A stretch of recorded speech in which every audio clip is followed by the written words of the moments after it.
Hey everybody, welcome back to the Diamond H. Today we have two small projects going on.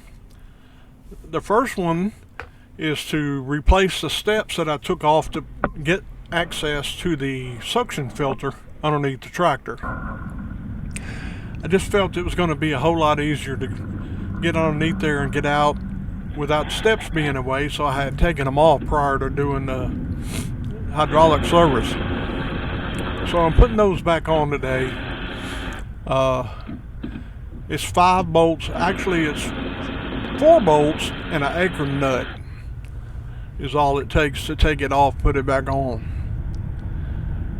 And it worked out good. I cleaned off where the surfaces mate against the tractor. There was some dried up dirt.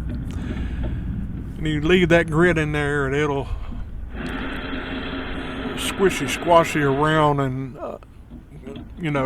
degrade the paint. Could even remove part of the paint, then it'll start rusting.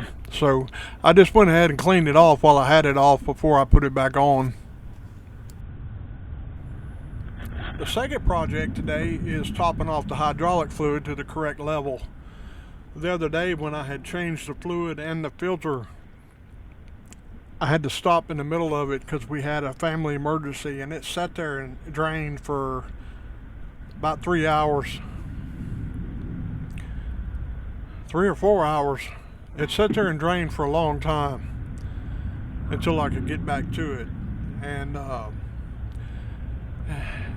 I knew after refilling it with new fluid with TRIAX UTTO Agra XL semi-synthetic that it was the level would go back down after cycling all the controls and cylinders and all that, after being just about completely empty.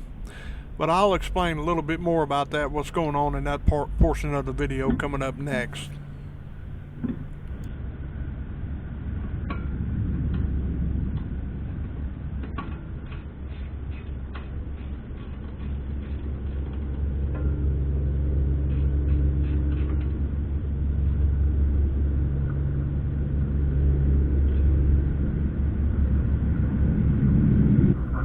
That's the end of reinstalling the steps project, steady as a rock and ready to rock and roll.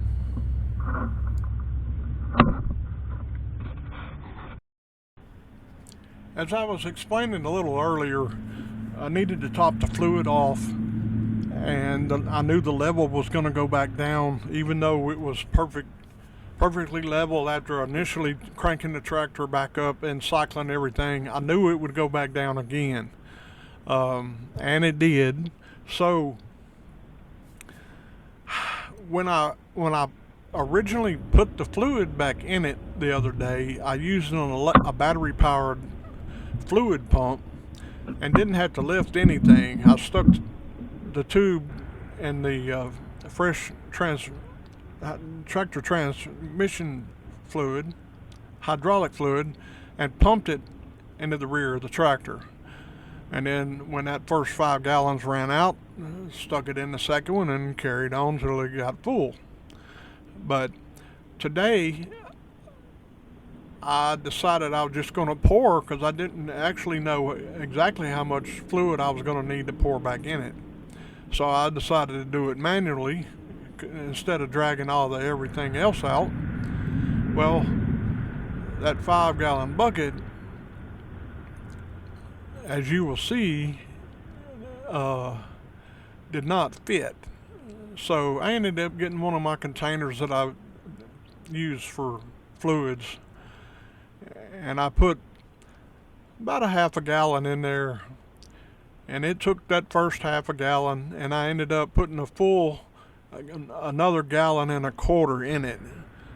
So as of right now, I ended up putting exactly 11 gallons of fluid back in that T4058P.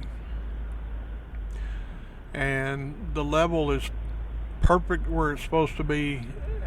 Even after the video, I took the tractor for a ride, went over to the lease and used the backhoe a little bit to get everything cycled all the way, and loader all the way, and it's still perfectly fine. So this 50-hour service on this TYM T4058P is now officially complete.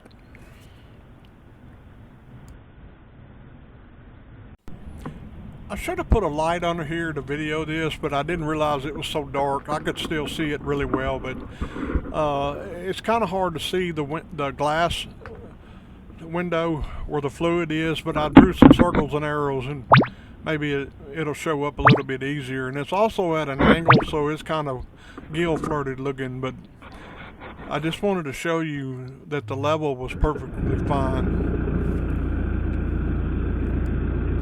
Thank you for watching, and please subscribe to my channel if you like my content, and y'all take care.